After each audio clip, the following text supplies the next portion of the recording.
What is up, podheads? Back with another episode of the Podioslave podcast. My name is Tony. I'm joined, as always, by Anthony. I am here, and you said heads, not head. Like last week, right? Fuck, I did screw up, didn't I? Yeah, last week. Yeah, so this is part 2 of our conversation with Chad Benekos and Wes Geer, founding members of Head PE, on 25 years of the record Broke, which turns 25 a little later this year. But I did start the episode that way last week, and I forgot to tonight. My bad. Well, we're recording this intro, what, weeks later? Is that fair to say? Weeks after the actual conversation, talked to him. Yep. Which is kind of cool. Like, the episode 1 is out, so if you're starting here, you can start here if you want, but I might recommend go back, check out episode 273. The response has been amazing. Like, a lot of people saying they dug the conversation. They're digging back into the album itself. Like, it's a trigger for like, oh shit, that album was on fire back in the day and it still holds up. That's been cool to see. Like, that it doesn't often work out that we can kind of, for these two-parters, that, you know, we're already getting some feedback on the conversation. So if you checked out part 1, thank you. If you haven't, go do that first. I'd recommend that. Go do that first and then come back.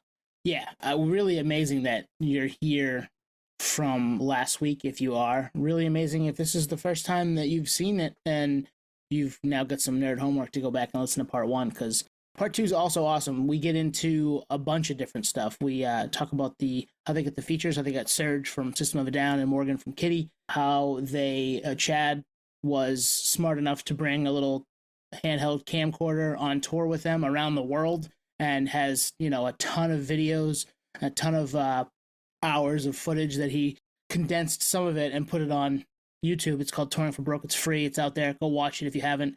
It's home videos of them at this time, and it's amazing that he was able to do all that, because that doesn't happen. Like, today, it's easy. Everybody's got a phone in their pocket, but in 2000, to grab a camcorder and walk around every touring day, every bus day, every in-between day, and just get footage of you and your friends, you know, tearing up the world for your awesome record, and to have that still, I'm so jealous of that. Well, I think what makes it like super, super cool is it wasn't intended for like bonus coverage right. on a DVD or a you know, documentary. It wasn't intended for it. It was just, hey, we're hanging out. I happen to have a camera. This is what it was like. It's a raw look, which I don't know. I mean, I do have a lot of DVDs from this era. They're different though. It's more produced. It's more, and Chad did a great job with it. Like, to still have a lot of those, that film doesn't even last this long, or that people it gets lost. So he's preserved it, and that was cool. And I think we end this episode with, you know, getting their input on the legacy of the record, which I think is huge, and all the comments and DMs and all that as a result of week 1, part 1 of this convo proves that. Yeah, let's get into it. Part 2 of our conversation with Wes Geer and Chad Benekos, founding members of the band Head PE, on 25 years of Broke. One of my favorite songs, I think one of our collective favorite songs is Feel Good. And just like the program drums kind of come in, Jared comes in, Ain't No More Sunshine, and then the features are, I would like to dig into that, but like when Morgan comes in, it almost doesn't even sound human. I remember like the first time I heard that, I was like, I'm 14. I shouldn't be listening to this. This is blowing my brain right That's now. Cool. How did you get them on? I know, you know, System was in your region and whatnot, and probably friends with Kittie, but how'd that whole song come together? How'd you end up with those features? Wes was there for that. So yeah, that was we talked a little bit about it earlier. The beat was something I programmed.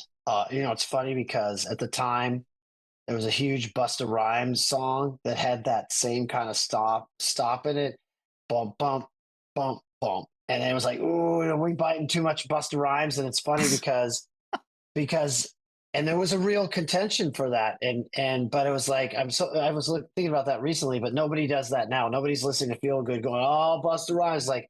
But at that moment in time, it was a little rhythmic bite that I did, and then so Jared was on the vocals. That was his thing, and we had made friends with Kittie. We met him in a club in New York, and he loved Morgan's voice, and of course we knew System way back from the days of, you know, we played LA clubs with them and Snot, System of a Down, all of us, and so we knew them and had them they're friends of ours, and Jared had an idea for that hook, which was great. So it was a great call on Jared to get them, because both those vocalists, if you look at just the vocal range of that song, and for me, it's one of my favorite raps because Jared is in that like kind of low dynamic voice, like really close to the mic, really low key. And I think that's great. And then the dynamic between that, I'm getting chills now on what you're saying with Kittie screaming like fucking Satan has escaped hell, and you said it better than I did. It was crazy. Yeah. Insane. And then you got homie from Serj, from System, just like it sounded so perfect on there, it's just like, was really cool. That's one of my favorite songs on that record too. Yeah. It is. It always was. And when we finally started playing that song live, I there's this video, and I remember the night too. We played we were headlining, and we played, what was it in New York, dude? What was the place? Oh God. Not Roseland. Was it right? Roseland? Was it Roseland Ballroom? No, is it Roseland? Yeah. It was Roseland Ballroom. Yeah. We smoked that song so fucking hard, dude. And I used to think, oh, we can't play that song. Can we play that song? Is it going to come off live? It was like that, one of those things. And I was like, I'm not sure if we're going to be able to pull that off. But the band, Ben had the electronic drums he could play. He could go back to acoustic. He had everything tight. Doug knew his parts. I was able to like pick the parts and go back to pick and sing. And the riffs were so fun to play. That song hit so hard live, dude. It hit just like the record. And I didn't think we could play that song live. I was like, are we sure? We can do Bartender all day, but is Feel Good going to come off? And man, that song kicked ass. We just had to make sure we had Serj to sing that part. Right, yeah. I got a picture on my phone somewhere of him coming out on Day in the Green to sing that with us. And that was what was cool. We had Chester jump on stage with us. Those moments were so special. But yeah, to one thing to what Chad's saying, which I don't think a lot of people know, is like, when you get in these program beats, you have very specific tones you're using, they're electronic drum tones or drum samples. And if Ben was just to play the beat, but on his acoustic kit, you've lost the vibe of it, right? It's not the right tones. And we didn't want to use backing tracks. Everybody uses backing tracks now, and it's acceptable. But and it was much more frowned upon back then, even though a lot of bands did it. But one of the things that I love is that we used to improvise a lot. And if you got backing tracks, you're stuck to the template. You know what I mean? There are some cases 100%. Where you can have little cues. And so a lot of our songs, we might vamp on the beginning. And then we would wait. And when Jared started singing, that's when the verse would start. Or if we went into the breakdown of Feel Good, we might just sit on it for a second. And because Ben was doing samples, we could do that. And a lot of our songs would be freeform. It's probably one of the things I'm most proud of about Head that most people will never know is we had so many little improv sections or extended intros of songs or breakdowns where we would just go off like it's fucking Dead and Co., but in our vibe. You know what I mean? Where DJ would start cutting, Chad's on the top box doing something he never did before, and we'd extend the part, and then we'd know. And I guess gotta say again, is what made me so proud as a band. We would know, okay, Jared just gave us a cue. Now we're going to start counting into that last verse. Yeah. That was some of the funnest shit ever. Me too. Yeah. As a fan, that shit's super rad because you already know the record cold, and to see like the improv without like a band that goes up there and changes the song completely and kind of almost like ruins the song. That's different. Yeah. You know what I mean? Because that's not what I paid for. But what you're talking about is like, oh, you're vibing with the song, and now we're vibing with the song. Speaking of Incubus, they do like a live at Red Rocks and like completely change drive, and it's cool, but it's a different song. You guys are talking about like getting artsy with it, which is, for a fan, that's like one of the coolest things you can see. Yeah, us music nerds love that shit. Yeah, it's amazing. Yeah. And Jared would go into, and he was great too, and he would do stuff that a lot of singers couldn't do. He would maybe do crowd interplay and like do call and response stuff, or he'd just start rapping some new thing, or he'd turn on the delay pedal and do some kind of reggaeton kind of so those moments were the stuff that was for me most painful to give up as an artist, as a musician. To anything I do now and Chad and I both have made other bands and stuff, and you're just like, yeah, this band's cool and you guys are cool, but this thing we did in head, you can't fuck with that. Yeah. You know? Well, I think like this whole conversation just underscores like you're a group of creative people with big range, which you got to think in this era, 2000, there were a lot of like industry plant bands, a lot of major labels trying to find the next this band, and you guys are just like, we've been doing this. So was there any, like the first single was Bartender, was that your idea? Was that the labels? Like how does that all come about? Because I'm sure there was a lot of firsts in this era where like, I know you worked with Jive before, but now you have a following and now maybe you're trying to take it to the next level. Was it clear that Bartender was the first single or? Yeah. I think the first single was clear. I think the first one was clear. Yeah. Well, so like for us, I told you guys, I think Chad was signing on. So I don't know if this part's on the podcast, but the first record we met with Jive, we said, we just want to tour. We don't care about radio singles. Metallica didn't need them. Fuck that. And we didn't know how to write a song. I remember with Bartender, it just, you could hear it. And we weren't like A&R guys at all. I mean, we had some ears. We definitely didn't set out to write a radio song, but that song was just like, oh shit, this sounds like something that could be on the radio, And Absolutely. then we felt good about killing time.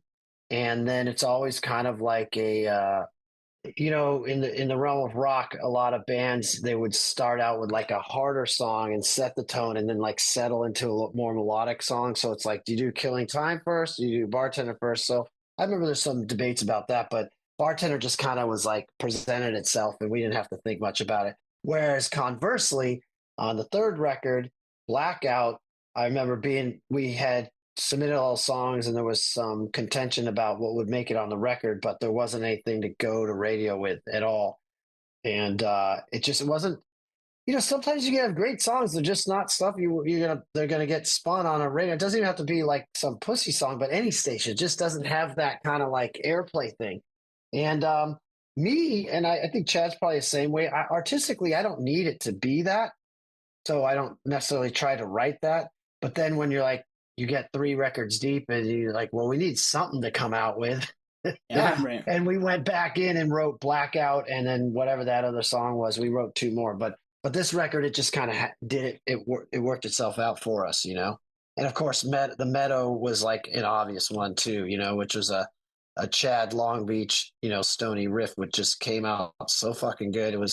We knew we had to put it out at some level, Well, it was a departure for you guys too, right? At that point, like you had shown that you have those chops, but you hadn't put a song like that out there, especially not as a single.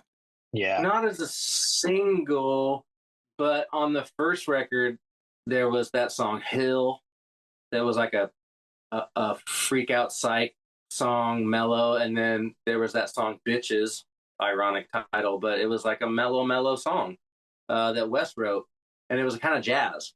So we weren't like completely flipping the script with the Meadow. It's just that was the only song on that record that was mellow. For me, I was super surprised that the Meadow would become a song, I'll be honest. Both songs that I was known for on that record, Pac Bell and the Meadow, I didn't think would be head songs. Like I had given Jared a very specific demo that had 3 songs on it. And one was a talk box song that I thought, oh, this one's perfect. It had all the spots and it had the super chorus and it had all this stuff and beats and I played all this stuff. And he didn't like it. But Pac Bell was on there and I had just wrote that about breaking up with my girlfriend and recorded it. And I threw it on the CD with the other demo. And then like, I don't know, like a week or 2 later, Jared's like, hey, dude, I fucking love your song, dude. I want to do that song. And I go, yeah. I was all hyped up. And he goes, and I started telling him, yeah, right here, I'm saying this and this, and then you're going to do that. And he goes, no, fuck that song. I'm not talking about that. I'm talking about that other one that you do, the She Used to Call Me All the Time. And I go, what? Like, I didn't get it. I was like, no, that's not. Wow. I didn't think it was good. I was like, no, I just made that. That's something whatever. And he goes, no, fuck that. That's a song. Let me do my thing to it. And we'll see what happens. And yeah, and so it was like that. And so with the Meadow, same thing. I had this fucking thing. There's two parts that go together, and I knew it was cool, and the breakbeat was really cool, and I demoed it, and then I just recorded it at the rehearsal spot, and Jared was like, "Hey, what do you got? You got anything new?" And I played it for him, and he fell in love with it. He goes, "Oh, dude, I'm gonna sing this. I'm gonna sing this today, right now. Like, you leave crazy and come back in an hour." And I went and had lunch, or went and fucking fucked around, smoked pot, I don't know, and came back. And when I came back, he had it. He sang the meadow on the music, and it was pretty close to what made the record. So I was like, oh my God, it was a turning point for me. I've said that before, that, oh man, these guys are really going to do my stupid little acoustic thing. Like, I was so happy and validated and proud. And then when Wes got a hold of it, he was like, oh dude, he put a little couple of his little magic G lead things on there. And then we all knew it was cool. And then when we went in the studio and did it, it just turned into what it was. Like, capped the record. That changed it all for me, I'll be honest. And I've said it before, like, I wasn't that confident in my own abilities, and I hadn't blossomed yet. Like, I had written a million songs after that and done many records after Head, but that was the first time I was like, oh, these guys are, everyone's so good. Like, I can just bring Wes any idea, and he would go, oh, dude. Like, one time he sat me down in my room and he goes, you need to record that. It wasn't The Meadow, it was something else. I never even made a Head song. And he, like, put me down there with the drum machine. He goes, dude, just fucking keep playing. That's really cool. And it was because of that kind of like nurturing process for me when I was so young.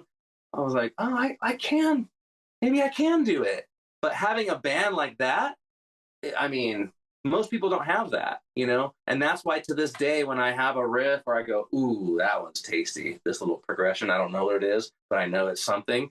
I know that even to this day, man, if I had a time machine and I can go, hey, man, check this out, dude. I'm going, and he would go, oh, yeah. And he would do something. And then the next thing you know, Wes would go, oh, that's in B minor. Watch this. It would be a fucking song. Do you know what I mean? I don't have that all the time. Not everybody has that. We had that. We almost had like a vehicle. If we were smart enough, we got in our own way. If we were what we are now, mature-wise, sky would still be the limit musically. Mm-hmm. Yeah. You know what I mean? So, yeah, songs like that, like The Meadow and things that came out of left field, really were okay for a band like us that was known for fucking, you know? How do you do that?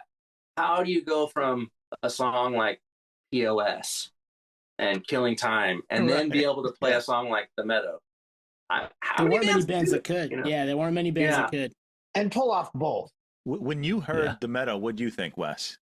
I remember kind of the period we were at, and I remember hearing Jared's vocals, and you know there was a journey with Jared as a vocalist too, because I remember one of the first songs we recorded ever on a little Tascam, like one of our shitty demos didn't even make it. I was like, dude, I think you should rap on this song. Like, what? He had never rapped before.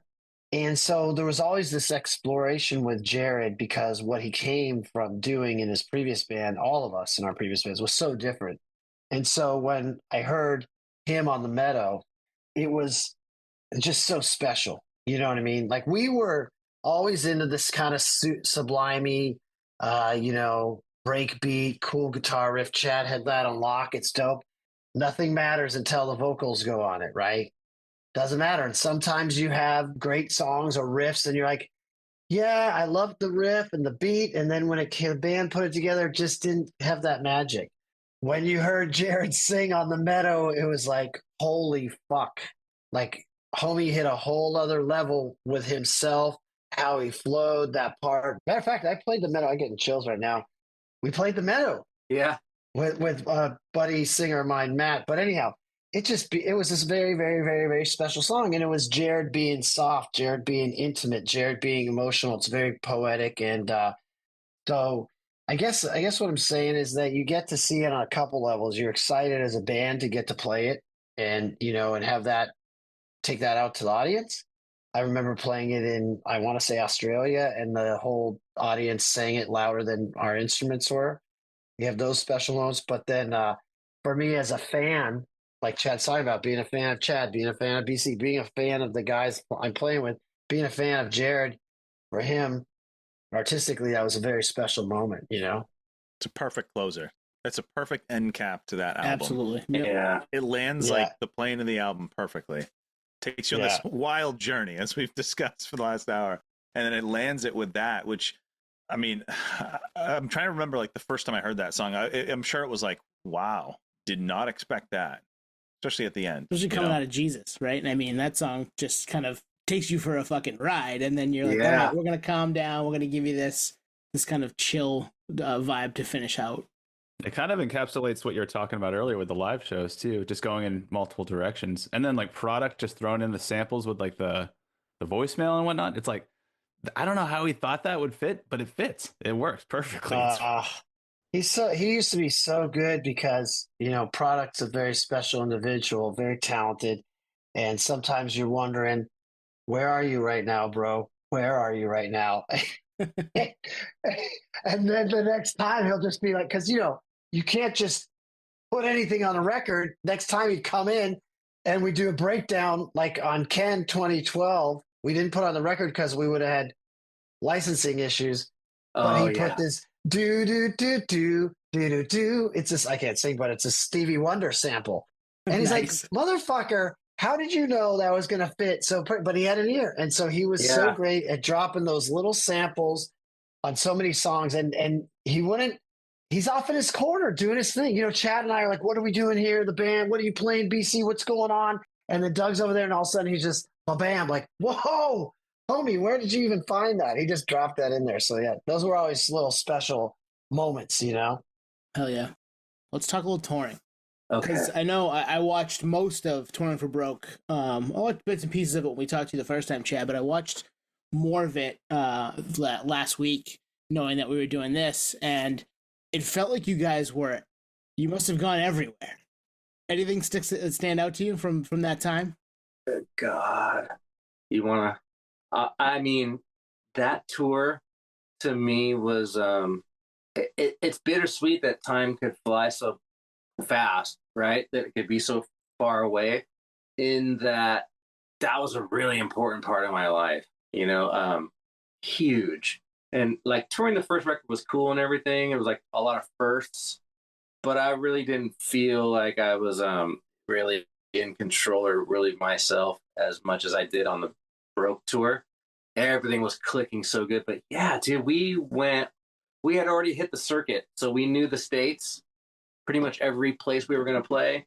It was our first time we ever headlined and took opening bands out. You know, we took Non-Point out. So that was fun. And then it was the first time we went to Japan, all over Europe a bunch of times, went to, you know, Australia. And you know, what's funny is we were such a fuck up. You know, there was a lot of dark, a lot of Notorious. We were crazy. We were the partying band. We scared a lot of people on that first record. But knowing that when Broke was coming out, we knew what was at stake, and we knew that we were making this huge jump. We were pretty good. Like, hey, no drinking, and everyone was like, okay, yeah, look, no drinking. Wait. What do you mean no drinking? That never happened.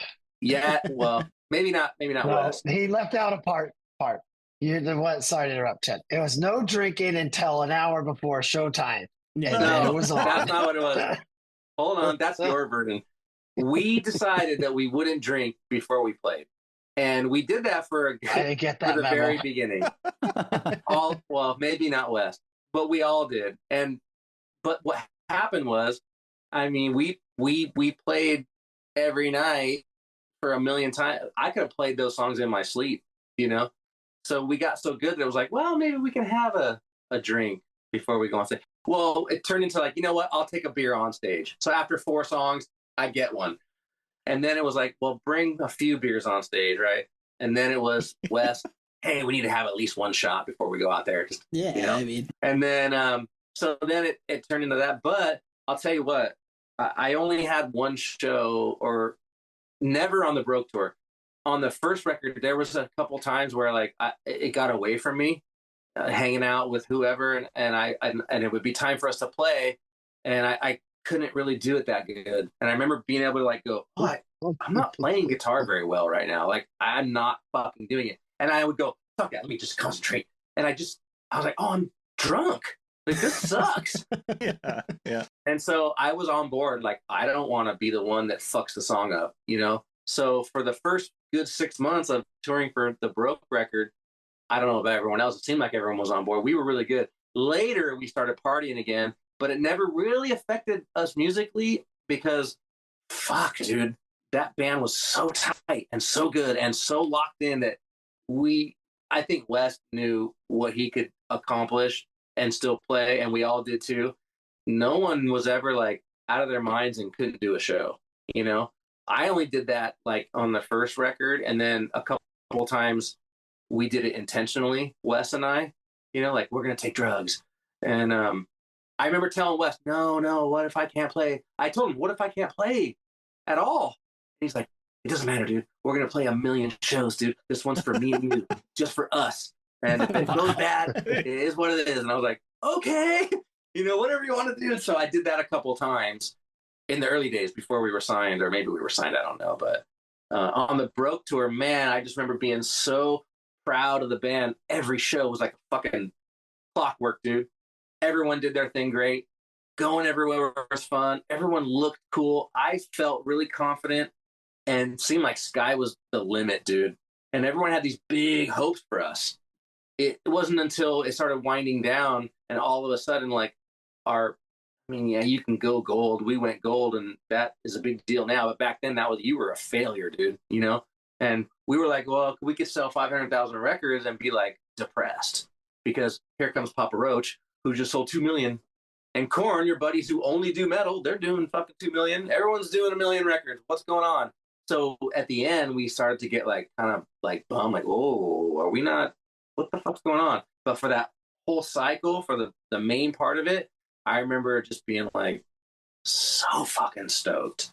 Like my memories are really, really great around it. You know, I was when I edited the movie too. I have so much, maybe like, wow, the movie's what, an hour?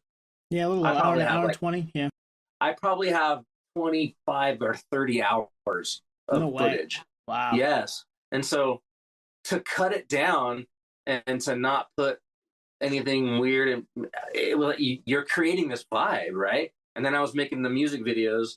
I'm using all the best shit for that. I remember intentionally thinking, oh, this thing has a feeling. And if I put this scene in there, it takes it away. Or if I put this scene in there, it keeps that vibe. And it wasn't like this happy vibe or too anything. It was just a really like good feeling. And that's how I felt about the tour. So if you watch that thing, that's really my memory of it too, you know? Yeah. Well, you know, we were so ghetto on the first tour, you know, getting a case of water, and that's all we got. Our friends were doing the best of tech, but we got to step up our tech, step up our gear. The songs were better. It's so nice when you have 2 records and you can pick all your favorite songs, and you got your season, and you've been there and done that, and you're getting better gigs. And I really was stoked. I remember we all kind of, like Chad was saying, we worked on the look of the band. We wanted to kind of get a little we're all different, but a little more into our caricature as performers. And it just felt like we really became who we were trying to be. And I think our music was the most realized, you know, to bring out to the masses. And it's just such a good feeling when you're like firing on all cylinders. You know, you're not the brand new kid anymore. And you get to, like, we were doing some pro fucking shows. And, you know, when you go for a year and a half and nobody knows you, and you're the first band of 4 bands always, and nobody knows you, and you're playing to 20 people at 7:00 or on Ozfest at 10 in the morning on a shot of Jack, you know, 110 degrees in friggin' Texas. It's different than when you fly into, you know, Australia and you're signing autographs and the kids sing all the songs and they're there with the gear and they know you and they're excited to see you. It is just a total different deal, you know. Going back, so we played, we might have even played with early Linkin Park, but there's this place called Boston's in Arizona.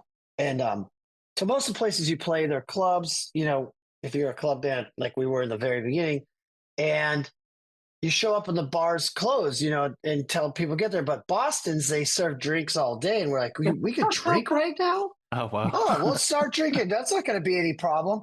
Well, by the time we're like, sure. By the time the fucking show came on, we were so fucked up. Maybe that's the show I'm talking about. We were playing Firsty, which is like bum to bum to bum, bum, bum, ba-da-da-da-bum. It's like a double time beat, right? Well, Mark was off by one note because he was so fucking drunk, and him and BC could not get, like, you're like, Mark, come on. And then BC went to do a roll, misses a cymbal, falls off the fucking drum kit. We were fucking horrible. We were so bad. And so we're like, okay, you guys. And I don't remember, God bless us if we had a period where we didn't drink, but I definitely remember the rule where you couldn't start until an hour before showtime. And it's a testament to what Chad's saying. We didn't want to be too fucked up. But I will say, people asked me like, oh man, you ever get stage fright? And I was like, fuck no. Well, yeah. When I went out with Korn and I didn't have a giant jack, I realized I got some fucking stage fright, people. And so, we were trying to keep it, real and keep it tight and whatever. But we definitely had a history of getting too fucked up. I definitely have played, and I think Chad has too, on pretty much every drug. And I can tell you which one the best ones are, and which one the worst ones are, but that's not important anymore. Right. I read it was the rolling ball of chaos a few times. That was the quote. It right? was the rolling ball of chaos. Yeah. I got to make amends to Chad and all my bandmates. I mean, I was a fucking madman, and I didn't even realize how crazy I was. We got out to go on tour with Korn for a few shows. And the first thing Jonathan did is he comes up and he goes, Wes, I heard about you drinking. We got to talk, man. You know what I mean? And the reason it's kind of a big deal is because we're talking about a bunch of fucking rock stars who are saying, you're drinking too much. Like, how bad is it when you're getting lectured? Right. Probably should listen. Yeah. But hey, man, that's what you're supposed to do. I mean, maybe not to the degree we did it, but you're supposed to be young and dumb and take chances and have fun. And we fucking did it. It was part of our ethos, and if I had a kid, I would be like, don't do what Head PE did. But I don't have a kid. And so I'm really stoked that we did all that crazy shit, Yeah. So Chad, we're all thankful that you took all the video, right? It's you, right? That was all you. Yeah, pretty much. Except for, did you have a big camcorder over your shoulder? No, I bought this little, remember the little DV tapes? Little the DV mini tapes? It was DVs, it was a little camcorder, and I bought it. And I got all happy that I had it, and I was just filming a bunch of shit all the time. So cool. It would get bored. You'd get bored on tour too. We played a lot of video games and smoked a lot of pot. Yeah. But I would go out and film stuff, and then I remember I could have had even more footage if I was smart. I didn't know I was going to use it, but I would make my tech. I'd be like, "Here, make sure you film some stuff," and he would get mad. Well, I gotta make sure your guitars are okay. And so, because I wanted to be in it too sometimes. But I filmed most of it just with my little stupid thing. Dude, thank God you did, man. I know, right? Yeah. You have that. It lives on. Yeah. It's on you put on YouTube. You can watch it. The cut down version, but you have all that stuff, and it's a tough time to have all that stuff because there weren't smartphones right yet, and you needed to have a camcorder. Yeah. You needed to have somebody dedicated to recording stuff, whether it be you, Chad, or the tech or whatever. So fucking true. Yeah. So fucking true. It was just before all that. So a lot of stuff goes unnoticed that could have went noticed. Which can be a good thing. I had not necessarily bad, right? That stuff away. I mean, so much time goes by. I quit the band. I went through lots of periods where I was like not mad or just didn't want to hear about Head PE. You know what I mean? Like, no, I'm not doing that. I'm not looking at that. I went through periods where I was embarrassed by it. I went in periods where I was like mad about what happened. Just lots of different things. So I didn't look at the footage or any of my shit. I just put it away in a box. And it was in my garage. And then, years and years and years go by. I don't know what happened. I found the tapes, but I couldn't look at them. That's what it was. And I think my camera was broken. And so I had someone like look at one for me or just put one on digital. It was back then you have to I didn't have it like that back then. So I was looking at the shit and I was like, oh fuck. I can't let anyone else see this stuff. I need to go through it. So I got a camera, a new one that would play it, and I watched a bunch of stuff. And it was like a moment, like, oh, maybe I'm not so mad about that anymore. I looked at it differently. Looking at ourselves, I was like, oh my God, it wasn't as bad. Actually, it was way better than I thought it was. And I don't know. Well, it was a snapshot in time, It was. And I knew that it was starting to become like that 20th anniversary shit. Like, oh, and I don't think our band's as celebrated as it could have been or appreciated. So I didn't think anyone was going to do anything. And I thought, man, it's fucking 20 years. Like, are we going to put a vinyl out or maybe just rock one show? No, it didn't seem like anything was going to go down. So because I had this and I had made one video, I thought, fuck, I'll just do it. Like I felt like some kind of tinge of responsibility. Like, man, someone needs to do something for the fans and I'm just going to do it. And I don't think it could be cooler than if it came from one of the guys. Like, you know what I mean? Like if a label put something out, that'd be great. But if it actually came from me or Wes or something like, hey, check this out. Here you go. This is for free. Love it. And that's what it became. And it was like, helped me to like come to terms with the past. You know what I mean? Let's put it that way. Yeah. Probably was very cathartic and therapeutic. Yeah, it was trippy. Yeah. Mm-hmm. A lot of time goes by. Everyone is so different now that it takes a long time to process some of the darker things. And our band had a lot of dark stuff, as well as all this bright, shining fucking magic. So everyone's on their own timeline in their journey of like looking at it. And so I kind of thought, man, I'm not dead yet. None of us died. It's really weird. I thought one of us would have, or at least me or something. And we're all here. And then I started to feel better about it, about my part in it and the things that I had done, good and bad. And the way I felt about the band. I was heartbroken about the music business and lots of things. But I finally like turned this corner where I was like proud of it again in some ways.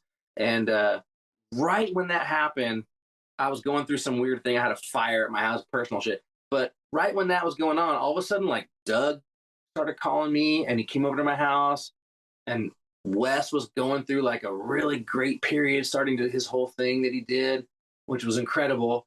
And him and I like connected again in this really great way. And BC was always really solid, but we hung out. It just seemed like everything was like coming to a point where I was like, wow, everybody that I talked to in the band kind of like in a different place now about the past, to where we could look at it and not be like, yeah, fuck that, or man, I wish we had did that, or anything. Like, yeah, sure, we could have did anything, number of things differently, but there's a whole lot to be able to celebrate. And so that's why I wanted to keep the vibe of that little documentary like super dope, because it really was that cool, I'm glad you. Yeah, yep. We're all glad you. It's Touring for Broke. I don't think we've said the name of it. Touring for Broke. It's on YouTube. It's got a ton of plays. I think we've all watched it a couple times. But you're right. You don't. I mean, in the moment, you're not thinking anyone's ever going to see this. Yeah, I mean, it's not professionally shot. It's definitely a bunch of home movies. It's like my little point of view. If you wanted to jump in and see what it's like to be in the band, that's what it feels like, right? And I always thought I liked that Cliff 'Em All. Back in the day, I was a huge Metallica fan. When I was a kid, Metallica was like be all end all. And when I would watch their home video, like they're walking in the liquor store and it's all, there's beer and they're all in their dirty shoes. And then you see them on stage and they're just fucking murdering it. Like that's how I thought of our band. Like, oh, maybe I could just show how we were and how cool it is. And it would be like that. At the time, I thought, the better. It turned out so good, but so underground. I always had this thing in my mind, like, oh, maybe one day I could have it finished, like real, like professionally. Maybe there's like some point where we interview people at this point in our lives and we intertwine all that footage and editing, and it could come out. But I don't know if there's a demand for it or if it's like that for us. But at least that's there, Yeah, I think the raw footage is cool because that's what makes it so cool. It's so raw. It is a camcorder, and now everybody's using those little filters on their phones to make it look like it's an old piece of tape, but this is the real shit. It's cool. It is what it is, man. That's what makes it cool.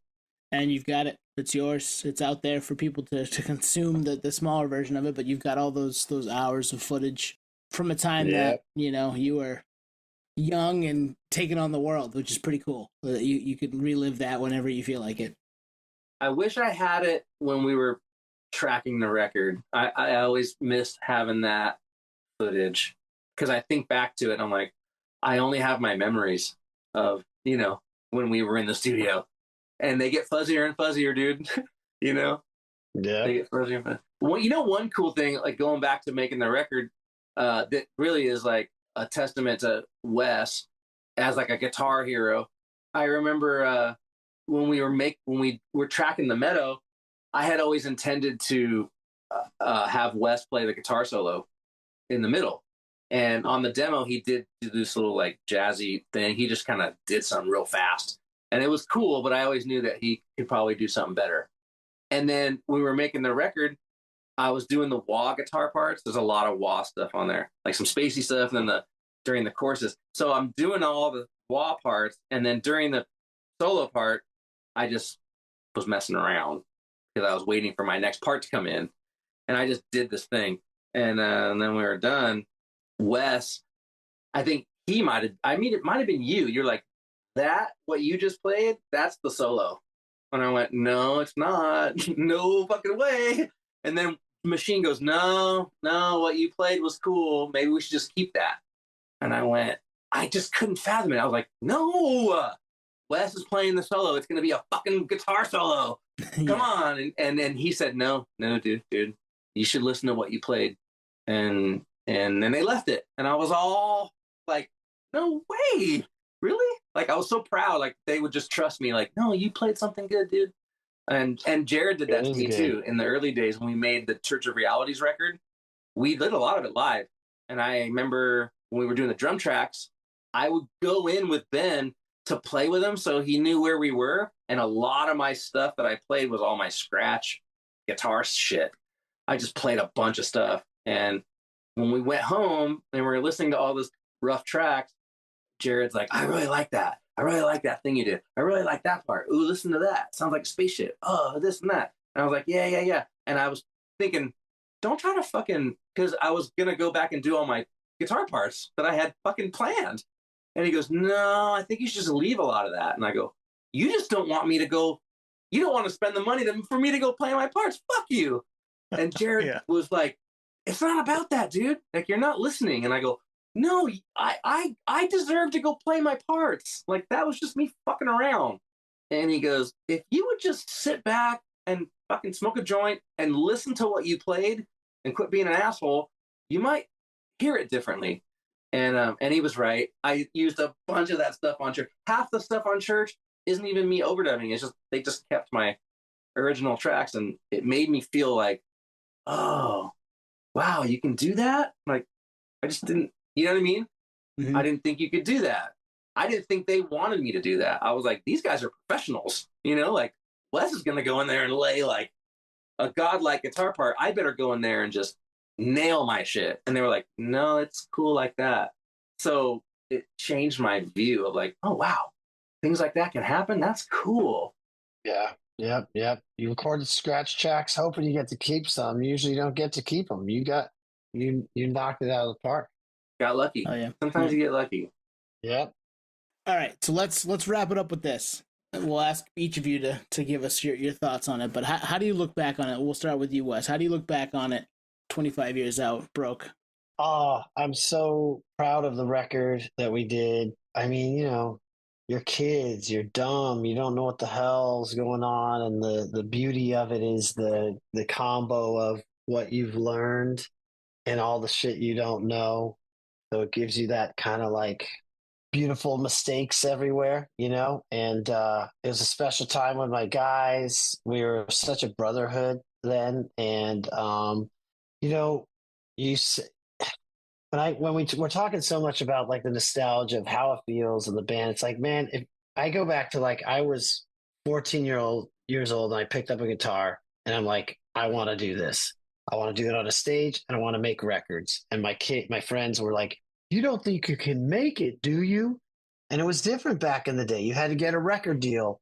And we're talking so much about recording and all this stuff because Chad's talking about learning to record, like, because now everybody has a laptop and GarageBand and they're plugging in their guitar. It's no big fucking deal. But back then, when you had to get a mic and mic up your little amp or what, it was a pain in the ass just to record a fucking guitar part.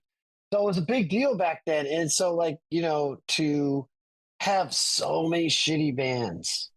And when Head started, we fucking sucked. We were messing around with like lineup, and so when Jared and I first started working out, he had some guy, Danny, he wanted to play guitar, and Danny wasn't working out, and Chad was our homie. Like, come on, Chad. So, like, you got all these things that have to happen just to get to the point to make that record, get Machine, get the talk box, get the way, all this stuff. And it's that moment in time. It's very fucking special for me. I'm very proud of it as an artist. And that's why I'm so happy. I got to thank you guys so much for this opportunity to talk about it, and there's just so much fucking music and art and content out there these days. Like, it's so easy to make a good sounding record these days. Back in the day, to do what we did. And, the thing I'm really, really, really proud of it is it has so much fucking soul. Every position is so much soul. This isn't just some hyper quantized EDM, which I love EDM, but you know what I mean? Totally. This is 6 different guys' soul, and it literally is blood, sweat, and tears. It's drug addiction and bad mistakes and heartache. It's all the things that great art should be. So I'm just so fucking proud of it, man. So I want to thank you guys for this time and opportunity. Hell yeah. Chad, what about you? Well, I think that what I thought the band was and what I thought we were going to accomplish maybe isn't what it ended up being, right? Because I had huge dreams and I just thought, this is it. It didn't turn out that way. So there's a bittersweet part, right? That's okay. That's okay. But the art part of it and the actual product that we produced, I can be proud of it. And I'm not easily proud of everything, I've done a lot of records too, but I can say with all the things that went wrong and all the things that went right, I'm really, really proud to have been a part of it. I'm a lucky guy. I got to play with those guys at that time. Things work in these weird cycles. It's all timing. And certain guys can come together at certain times and all these things, but it takes a weird timing to all come together at the right time. That band and that record just happened to be all the right things at the right time. Maybe it didn't break the stratosphere. Yeah, it didn't go number 1 in a mainstream way. That's okay.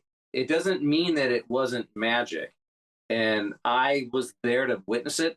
I was a part of it. I don't think I don't want to feel like I had anything to do with it, but I was there. So I can tell you that it did feel that way, dude. It felt like something's happening, right? Everyone's excited.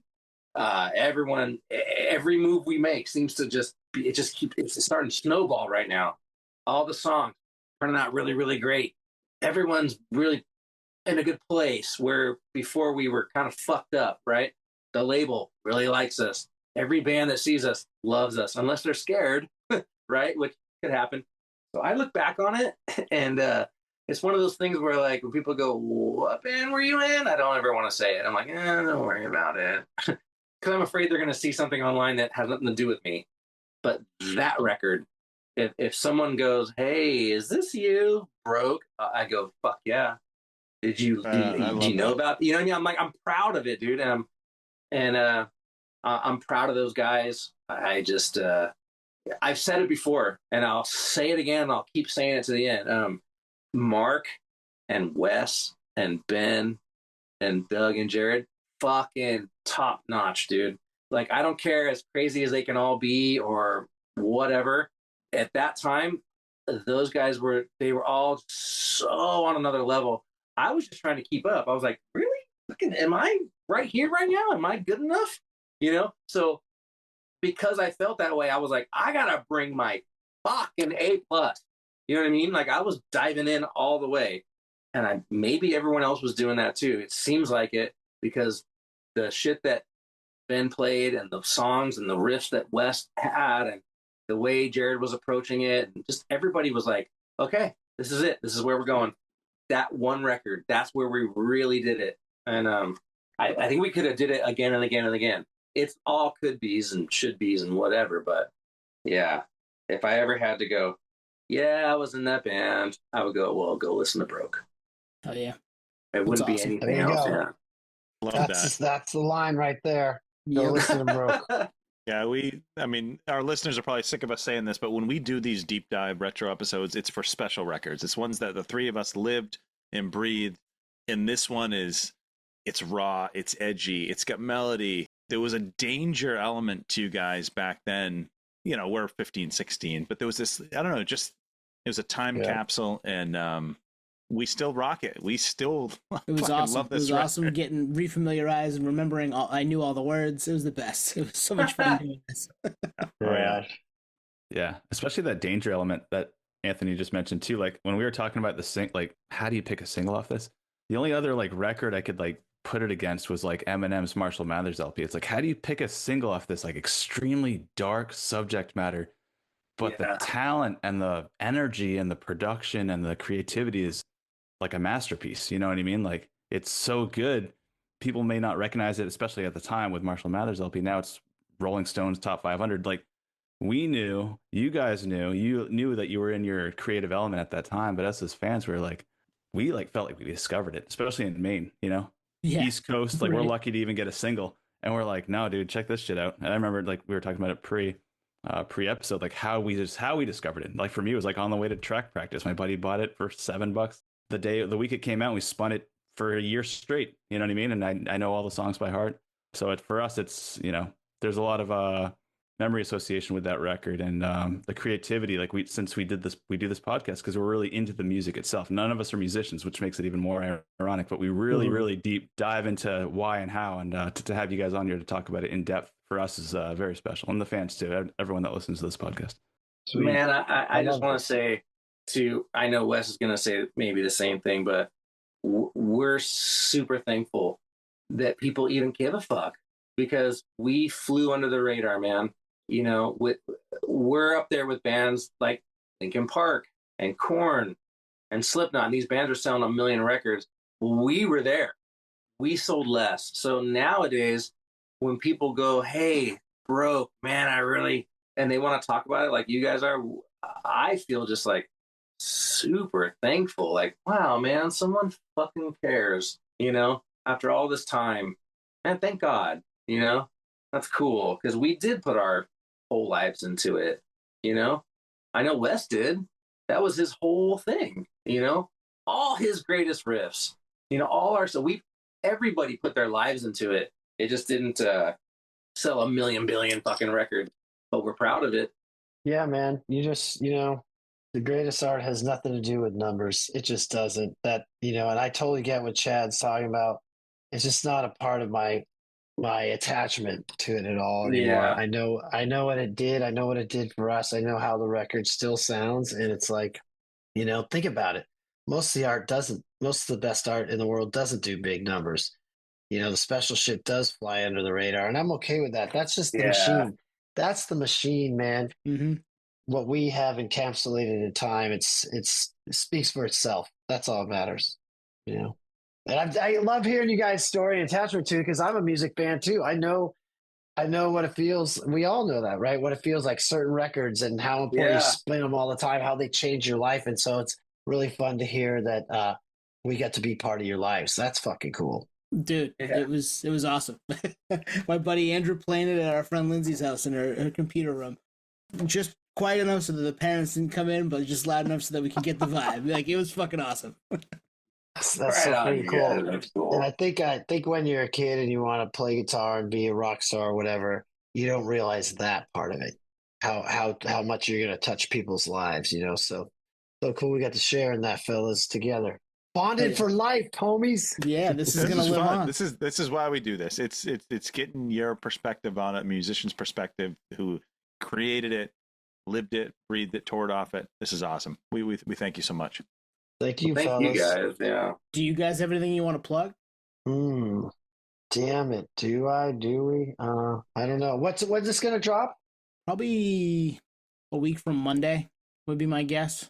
And actually, it may be a two-parter, so the subsequent Mondays. Well, I'd be a jerk if I didn't say that my new band Human is playing at Mocha on the 28th of June. You know, out of a service for the Mocha Museum of Contemporary Art. Nice. We'll be there. We'll be there playing. They're being nice enough to have us play it, so I got to respectfully promote our show there. So I know this is a head PE thing, but that's what we got to do, you know? Nah, man, plug away. Do your thing. I love it. Well, awesome, boys. We appreciate this. I'm going to kill the recording. We'll talk for a minute after if you guys are cool with that, but we appreciate doing this. Thanks, man. Thanks, guys. Thank you for listening to Podioslave. We are at Podioslave on Twitter, Instagram, TikTok, all of the places that you can find us on social media. Facebook, Podioslave Podcast. YouTube, Podioslave Podcast there. Email us at podioslavepodcast@gmail.com. And hey, if you want to become a supporter, click on the link at the bottom of the episode and give us $1, give us $5. It keeps the lights on, keeps us going. We really appreciate that stuff. Thank you.